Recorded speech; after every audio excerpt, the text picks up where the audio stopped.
نبی صلی اللہ علیہ وسلم نے فرمایا جو آدمی اپنے بستر پر آئے لیکن اللہ کا ذکر نہ کرے وہ بھی اس کے لیے باعث حسرت ہوگا، یعنی بستر اس کے خلاف گواہی دے گا۔ عبداللہ بن مسعود کہتے ہیں کہ اللہ کا ذکر کرتے وقت نیند کا آنا شیطان کی طرف سے ہے، یعنی اللہ کے ذکر کے دوران سونا شیطان کی طرف سے۔ اگر چاہو تجربہ کر کے دیکھ لو، اور جب تم میں سے کوئی سونے کا ارادہ کرے تو اللہ تعالیٰ کا ذکر کرے۔ تسبیحات فاطمہ پڑھنا یہ ہر تھکاوٹ کا علاج بھی ہے۔ سیدنا علی سے روایت ہے کہ فاطمہ رضی اللہ تعالیٰ عنہا کے ہاتھوں میں چکی پیسنے کی وجہ سے تکلیف ہو گئی، گٹھے پڑ گئے، تو وہ اس کی شکایت لے کر نبی صلی اللہ علیہ وسلم کی خدمت میں حاضر ہوئی، کیونکہ انہیں پتا چلا تھا کہ آپ کے پاس کچھ غلام آئے ہیں، لیکن ان کی ملاقات نبی صلی اللہ علیہ وسلم سے نہ ہو سکی۔ اس لیے حضرت فاطمہ نے حضرت عائشہ سے اس بات کا ذکر کیا۔ جب آپ گھر تشریف لائے تو حضرت عائشہ نے اس کا تذکرہ کیا۔ حضرت علی بیان کرتے ہیں پھر آپ ہمارے ہاں تشریف لائے، ہم اس وقت اپنے بستروں پر لیٹ چکے تھے، ہم نے اٹھنا چاہا تو آپ نے فرمایا تم دونوں لیٹے رہو، پھر آپ میرے اور فاطمہ کے درمیان بیٹھ گئے، میں نے آپ صلی اللہ علیہ وسلم کے قدموں کی ٹھنڈک اپنے پیٹ پر محسوس کی، پھر آپ نے فرمایا تم دونوں نے جو چیز مجھ سے مانگی ہے کیا میں اس سے بہتر چیز نہ دوں، کیا اس سے بہتر بات نہ بتاؤں؟ جب تم اپنے بستر پر لیٹ جاؤ تو 33 بار سبحان اللہ، 33 بار الحمدللہ اور 34 بار اللہ اکبر کہو، یہ تمہارے لیے خادم سے زیادہ بہتر ہے۔ اس میں کیا سیکھنے کی بات ہے کہ جب بچے کو مطالبہ لے کر آئے تو کیا کرنا چاہیے؟ ان کی توجہ اس سے بہتر بات کی طرف کر دینی چاہیے، یعنی اگر آپ نے کچھ نہ دینا ہو تو ایک اچھی بات ہی بتا دیں۔ عموماً ہم کیا کرتے ہیں جب ہم بچوں کو کچھ دینا نہیں چاہتے تو پھر کیا کرتے ہیں؟ ڈانٹ ڈپٹ کو بھیج دیتے ہیں۔ تو بہتر ہے کہ کوئی اچھی بات بتا دیں ان کو۔ آیت الکرسی پڑھنا، آیت الکرسی شیطان سے محفوظ رکھنے والی آیت ہے۔ وہ مشہور روایت جس میں سیدنا ابی ابن کعب اپنے والد سے روایت کرتے ہیں کہ ان کے کھجوروں کے کھیت تھے، وہ اس میں کمی دیکھتے، یعنی ان کی چوری ہوتی تھی۔ ایک رات انہوں نے چور پکڑ لیا، وہ ایک جانور سے مشابہ ایک نوعمر لڑکا تھا، جانور جیسی شکل تھی۔ انہوں نے سلام کیا تو اس نے جواب دیا، پوچھا تم کون ہو، جن ہو یا انسان؟ اس نے کہا میں جن ہوں۔ انہوں نے کہا اپنا ہاتھ میری طرف بڑھاؤ۔ اس نے اپنا ہاتھ بڑھایا، اس کا ہاتھ کتے کے ہاتھ کی طرح تھا، بال کتے کے بال کی طرح تھے۔ انہوں نے پوچھا کیا اس طرح جنوں کی تخلیق ہوئی، یعنی ایسی شکل ہوتی ہے؟ اس نے کہا میں یہ جانتا ہوں کہ جنوں میں مجھ سے زیادہ شدید اور کوئی نہیں، یعنی یہ نہیں بتایا لیکن کہا کہ میں ایک قوی جن ہوں۔ انہوں نے کہا تم میرے پاس کیوں آئے؟ اس نے کہا مجھے خبر ملی ہے کہ تم صدقہ کرنا بہت پسند کرتے ہو، تو میں تمہارے کھانے میں سے اپنا حصہ لینے آیا ہوں۔ انہوں نے کہا کیا چیز تم سے بچا سکتی ہے؟ اس نے کہا وہ آیت جو سورۃ البقرہ میں ہے، یعنی آیت الکرسی، لفظ نہیں آیت الکرسی بولا، جو کوئی اس کو رات کے وقت پڑھے گا وہ صبح تک مجھ سے پناہ میں رہے گا، اور جو صبح اسے پڑھے گا وہ رات تک مجھ سے پناہ میں رہے گا۔ پھر جب صبح کو انہوں نے اس بات کا ذکر نبی صلی اللہ علیہ وسلم سے کیا تو آپ نے فرمایا اس خبیث نے سچ کہا۔ یہ صحیح بخاری کی روایت ہے۔ تو اس میں ہم میں سے ہر ایک کو اپنے سامان کی حفاظت کے لیے کیا کرنا چاہیے؟ آیت الکرسی پڑھنی چاہیے۔ چوروں پہ نظر ضرور رکھنی چاہیے، لیکن دوسرے چور بھی ہو سکتے ہیں۔ پھر سورۃ البقرہ کی آخری 2 آیات، سیدنا ابو مسعود بدری سے روایت ہے کہ رسول اللہ صلی اللہ علیہ وسلم نے فرمایا سورۃ البقرہ کی آخری 2 آیتیں جو کوئی رات کو پڑھ لے گا وہ اس کو کافی ہو جائیں گی۔ کون سی ہیں وہ 2؟ آمن الرسول بما، نعمان بن بشیر سے روایت ہے کہ نبی صلی اللہ علیہ وسلم نے فرمایا کہ اللہ تعالیٰ نے آسمان و زمین پیدا کرنے سے 2000 برس پہلے ایک کتاب لکھی، اس کتاب میں سے 2 آیات اتاری جن کے ساتھ سورۃ البقرہ کو ختم کیا گیا۔ جس گھر میں 3 رات یہ آیات پڑھی جائیں شیطان اس کے قریب نہیں آتا۔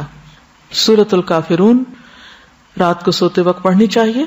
فروہ بن نوفل اپنے والد سے روایت کرتے ہیں کہ نبی صلی اللہ علیہ وسلم نے نوفل سے فرمایا قل یا ایھا الکافرون پڑھو، اور اسی پر بات چیت ختم کر کے سو جاؤ، یعنی اس کے بعد اور باتیں نہیں کرو، بے شک اس میں شرک سے برات کا اظہار ہے۔ یعنی اس حال میں پھر اگر انسان دنیا سے رخصت ہو جائے تو گویا وہ شرک سے بری ہو کر رخصت ہوا۔ سورۃ الاخلاص اور معوذتین بھی پڑھیں۔ ابو الدرداء سے روایت ہے کہ رسول اللہ صلی اللہ علیہ وسلم نے فرمایا کیا تم اس سے عاجز ہو کہ ہر رات 1/3 قرآن پڑھ لو؟ صحابہ نے عرض کیا 1/3 قرآن کس طرح پڑھیں؟ آپ نے فرمایا قل هو اللہ احد 1/3 قرآن کے برابر ہے، یعنی رات کو سوتے وقت انسان اسے بھی پڑھ لے۔ اور معوذتین جو ہے نبی صلی اللہ علیہ وسلم جب اپنے بستر پر آرام کے لیے آتے تو روزانہ رات کو اپنے دونوں ہاتھوں کو ملا کر ان پر سورۃ الاخلاص، الفلق اور الناس پڑھ کر دم کرتے، یعنی پھونک مارتے، پھر اپنے دونوں ہاتھ اپنے پورے جسم پر پھیر لیتے تھے، ٹھیک ہے، یعنی ہاتھوں پر دم کرتے اور ہاتھ پہ پھیرتے تھے، اور سر سے شروع کرتے، پہلے اپنے سر پر اور چہرے پر پھیرتے، اس کے بعد اپنے جسم پر جہاں تک آپ کا ہاتھ پہنچتا پھیر لیتے، اور یہ فعل آپ 3 مرتبہ کرتے تھے۔ ایک اور حدیث سے معلوم ہوتا ہے کہ نبی صلی اللہ علیہ وسلم اگر بیمار ہوتے تو حضرت عائشہ موعظتین پڑھ کر آپ کے ہاتھوں پر پھونک کر آپ کے جسم پر پھیر دیتی۔ اس سے یہ پتہ چلتا ہے کہ بیماری میں بھی یہ عمل جاری رہتا تھا۔ اب جیسے چھوٹے بچے ہوتے ہیں، وہ خود نہیں پڑھ سکتے، تو آپ خود اپنے اوپر بھی پھیر لیں اور ان کے اوپر بھی ہاتھ پھیر دیں۔ اب یہ کہ ہاتھوں پر دم کر کے وہ پھونک جب ماری جاتی تو لازماً اس میں کچھ اثرات آتے ہوں گے، اسی لیے پھر وہ جسم پر پھیرنے کے لیے کہا گیا۔ سورۃ الملک، رات کو سونے سے قبل سورۃ الملک پڑھیں۔ ابو ہریرہ رضی اللہ عنہ سے روایت ہے کہ رسول اللہ صلی اللہ علیہ وسلم نے فرمایا، قرآن میں ایک سورت 30 آیتوں کی ہے، اس نے ایک شخص کی شفاعت کی یہاں تک کہ وہ بخش دیا گیا، اور وہ ہے تبارک الذی بیدہ الملک۔ ایک اور روایت کے مطابق یہ عذاب قبر سے رکاوٹ ہے۔ ابو ہریرہ کہتے ہیں، بے شک اللہ کی کتاب میں ایک سورت ہے جو 30 آیات پر مشتمل ہے، وہ ایک شخص کی شفاعت کروائے گی، پھر اسے آگ سے نکلوا لے گی اور جنت میں داخل کروا دے گی، یعنی سورۃ الملک۔ سورۃ السجدہ بھی پڑھی جائے اگر آپ پڑھ سکیں تو۔ جابر سے روایت ہے، نبی صلی اللہ علیہ وسلم نہ سوتے جب تک کہ سورۃ الف لام میم تنزیل یعنی سورۃ السجدہ نہ پڑھ لیتے۔ ایک اور روایت میں بھی آتا ہے کہ آپ اس وقت تک نہیں سوتے تھے جب تک سورۃ السجدہ اور تبارک نہ پڑھ لیتے۔ حضرت عائشہ سے روایت ہے، نبی صلی اللہ علیہ وسلم سوتے نہیں تھے جب تک کہ زمر اور بنی اسرائیل نہیں پڑھ لیتے تھے۔ ہم تو ساری زندگی بھر نہ کبھی ایک دفعہ یہ سب کچھ پڑھا ہو۔ ہم کیوں نہیں پڑھ سکتے؟ ہمیں کیا مشکل ہے؟ کیونکہ ہم بہت مصروف ہیں۔ ہماری اکثریت کی مصروفیت کیا ہے؟ ہمیں تو سونے کا ٹائم نہیں ملتا، تو سوتے سوتے دیر کر دیتے ہیں، پھر اس وقت ہم صورتیں پڑھنے بیٹھ جائیں تو آدھی رات یوں گزر جائے گی۔ پھر کچھ اور مسنون دعائیں بھی ہیں جو رات کو بستر پر آ کر پڑھنی چاہیے۔ ایک تو وہی اللہم قنی عذابک یوم تبعث عبادک، پھر اللہم بسمک اموت واحیا، اور پھر الحمدللہ الذی اطعمنا وسقانا وکفانا وآوانا فکم ممن لا کافی لہ ولا مؤوی۔ حضرت انس کہتے ہیں کہ حضور صلی اللہ علیہ وسلم بستر پر جا کر یہ دعا پڑھا کرتے تھے۔ ایک اور روایت میں زہیر النماری کہتے ہیں کہ آپ یہ پڑھتے تھے، اللہم اغفر لی ذنبی واخسأ شیطانی وفک رہانی وثقل میزانی وجعلنی فی الندی الاعلی۔ اے اللہ میرے گناہ بخش دے، میرے شیطان کو دفع کر دے، میرے نفس کو آزاد کر دے یعنی آگ سے، میرے میزان کو بھاری کر دے، مجھے اعلیٰ مجلس والوں میں شامل کر دے۔ عبداللہ بن عمر نے ایک شخص کو سوتے وقت یہ پڑھنے کو کہا، اللہم خلقت نفسی وانت توفاها لک مماتها ومحیاها ان احییتها فاحفظها وان امتها فاغفر لها اللہم انی اسألک العافیہ۔ پھر ایک اور روایت ابو ہریرہ کہتے ہیں کہ نبی صلی اللہ علیہ وسلم نے فرمایا، جو شخص اپنے بستر پہ جانے لگے تو اسے چاہیے کہ وہ اپنے کپڑے کے کنارے سے اسے 3 بار جھاڑ لے، پھر یہ دعا پڑھے، بسمک ربی وضعت جنبی وبک ارفعہ ان امسکت نفسی فاغفر لها وان ارسلتها فاحفظها بما تحفظ به عبادك الصالحین۔ اے میرے رب، تیرا نام لے کر میں اپنا پہلو رکھتا ہوں، تیرے نام ہی کے ساتھ اس کو اٹھاتا ہوں، اگر تو میری جان کو روک لے تو اسے بخش دینا، اور اگر واپس بھیج دے تو اس کی حفاظت فرمانا، جس طرح تو اپنے نیک بندوں کی حفاظت فرماتا ہے۔ انس بن مالک کہتے کہ رسول اللہ صلی اللہ علیہ وسلم نے فرمایا، جس نے اپنے بستر پر لیٹتے ہوئے یہ دعا پڑھی تو اس نے ساری مخلوق کی بیان کردہ اللہ کی تعریفیں کہہ ڈالیں۔ اتنی خوبصورت دعا کہ گویا جتنی مخلوق ہے اللہ کے، وہ جو جو اللہ کی تعریف کرتی ہے اس نے اس طرح کی تعریف کر ڈالی۔ کیا ہوگی وہ؟ الحمدللہ الذی کفانی وآوانی، الحمدللہ الذی اطعمنی وسقانی، الحمدللہ الذی من علی فافضل، اللہم انی اسألک بعزتک ان تنجینی من النار۔ تمام تعریف اللہ کے لیے ہے جس نے میری کفایت کی اور مجھے رہنے کو جگہ عطا کی۔ تمام تعریف اللہ کے لیے جس نے مجھے کھلایا اور پلایا۔ تمام تعریف اللہ کے لیے جس نے مجھ پر احسان کیا اور مہربانی کی۔ اے اللہ، میں تجھ سے تیری عزت کے واسطے سے سوال کرتا ہوں کہ تو مجھے آگ سے نجات دے۔ ابن عمر سے روایت ہے، رسول اللہ صلی اللہ علیہ وسلم جب بستر پر تشریف لاتے تو فرماتے، الحمدللہ الذی کفانی وآوانی واطعمنی وسقانی والذی من علی فافضل والذی اعطانی فاجزل، الحمدللہ علی کل حال، اللہم رب کل شیء وملیکہ والہ کل شیء اعوذ بک من النار۔ تمام تعریف اللہ کے لیے ہے جس نے میری کفایت کی اور مجھے رہنے کو جگہ عطا کی، مجھے کھلایا اور پلایا، اور وہ ذات جس نے مجھ پہ بہت احسان کیا اور بہت زیادہ کیا، جس نے مجھے دیا اور بہت خوب دیا، ہر حال میں اللہ کی تعریف، اے اللہ، اے ہر چیز کے پالنے والے اور اس کے مالک، اے ہر چیز کے معبود، میں آگ سے تیری پناہ چاہتا ہوں۔ اس قدر خوبصورت دعا ہے۔ ابو ہریرہ سے مروی ہے کہ ایک مرتبہ ابو بکر نے عرض کیا، اے اللہ کے رسول صلی اللہ علیہ وسلم، مجھے ایسی دعا سکھا دیجیے جو میں صبح شام بستر پر لیٹتے وقت پڑھ لیا کروں۔ تو آپ نے یہ دعا سکھائی، اللہم عالم الغیب والشہادۃ فاطر السماوات والارض رب کل شیء وملیکہ اشہد ان لا الہ الا انت اعوذ بک من شر نفسی ومن شر الشیطان وشرکہ۔ پھر نبی صلی اللہ علیہ وسلم نے فرمایا، جو شخص اپنے بستر پر جا کر یہ دعا پڑھے اس کے سارے گناہ معاف کر دیے جائیں گے، خاص سمندر کی جھاگ برابر ہوں۔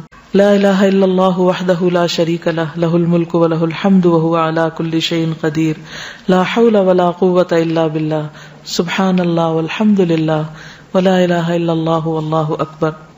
برا بن عازب کہتے ہیں نبی صلی اللہ علیہ وسلم نے ایک صحابی کو وصیت کی اور فرمایا، جب تم بستر پہ جانے لگو تو یہ پڑھا کرو، اللہم اسلمت نفسی الیک وفوضت امری الیک ووجہت وجہی الیک والجأت ظہری الیک رغبتا ورہبتا الیک لا ملجأ ولا منجا منک الا الیک آمنت بکتابک الذی انزلت ونبیک الذی ارسلت۔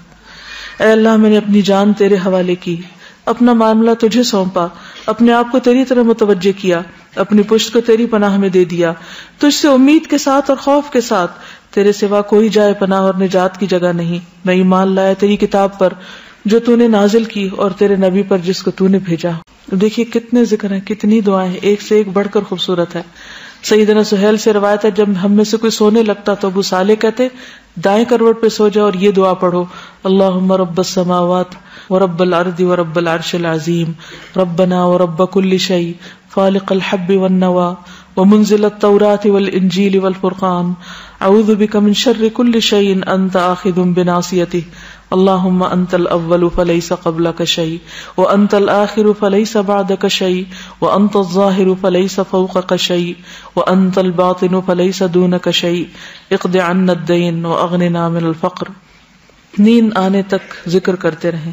ربیہ بن کعب اسلمی کہتے ہیں، میں دن کے وقت نبی صلی اللہ علیہ وسلم کی خدمت کرتا، جب رات ہو جاتی تو میں آپ کے دروازے پر جا کر رات گزارتا، میں آپ کو ذکر کرتے ہوئے سنتا رہتا، آپ سبحان اللہ سبحان اللہ سبحان ربی پڑھتے رہتے، یہاں تک کہ میں اکتا جاتا اور مجھ پہ نیند کا غلبہ آ جاتا اور میں سو جاتا۔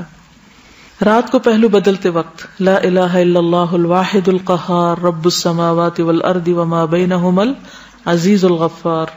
رات آنکھ کھل جائے لا الہ الا اللہ وحدہ لا شریک لہ، لہ الملک ولہ الحمد وہو علی کل شیء قدیر، الحمد للہ وسبحان اللہ ولا الہ الا اللہ واللہ اکبر ولا حول ولا قوۃ الا باللہ۔ پھر کہے اللہم اغفر لی، یا کوئی دعا کرے تو اس کی دعا قبول ہوگی، اگر بستر سے اٹھ کر وضو کرے اور نماز پڑھے تو نماز قبول ہوگی۔ پھر برا خواب آ جائے تو دعا پڑھیے، اعوذ باللہ من شر الشیطان وشرہا۔ پھر نیند میں ڈر جانے پر بھی دعا پڑھے، اعوذ بکلمات اللہ التامات من غضبہ وعقابہ وشر عبادہ ومن ہمزات الشیاطین وان یحضرون۔ زبانی یاد کر لیں ورنہ رات کو اٹھ کے لائٹ آن کر کے کہاں سے ڈھونڈ کے پڑھیں گے۔ نیند میں ڈر جائیں تو پڑھیں اعوذ بکلمات اللہ التامات من غضبہ وعقابہ وشر عبادہ ومن ہمزات الشیاطین وان یحضرون۔ پھر اسی طرح خالد بن ولید کہتے ہیں، میں رات کو نیند میں گھبرا جایا کرتا تھا، تو نبی صلی اللہ علیہ وسلم کی خدمت میں حاضر ہوا تو میں نے عرض کی، میں رات کو نیند میں ڈر جاتا ہوں تو میں اپنی تلوار اٹھا لیتا ہوں اور جو چیز سامنے آتی ہے اسے مار ڈالتا ہوں۔ آپ نے فرمایا، کیا میں تمہیں وہ کلمات نہ سکھاؤں کہ جو روح الامین نے مجھے سکھائے؟ میں نے کہا کیوں نہیں؟ آپ نے فرمایا، کہو اعوذ بکلمات اللہ التامات التی لا یجاوزہن بر ولا فاجر من شر ما ينزل من السماء وما يعرج فيها ومن شر فتن اللیل والنہار ومن کل طارق الا طارقا یترک بخیر یا رحمان۔ اسی طرح ایک اور روایت میں ہے، رسول اللہ صلی اللہ علیہ وسلم نے فرمایا، جو رات میں تکلیف اور مشقت اٹھانے سے گھبرائے اور ڈرے کہ دشمن اس سے لڑے تو وہ کثرت سے یہ کلمات پڑھے، سبحان اللہ والحمد للہ ولا الہ الا اللہ واللہ اکبر، وآخر دعوانا ان الحمد للہ رب العالمین۔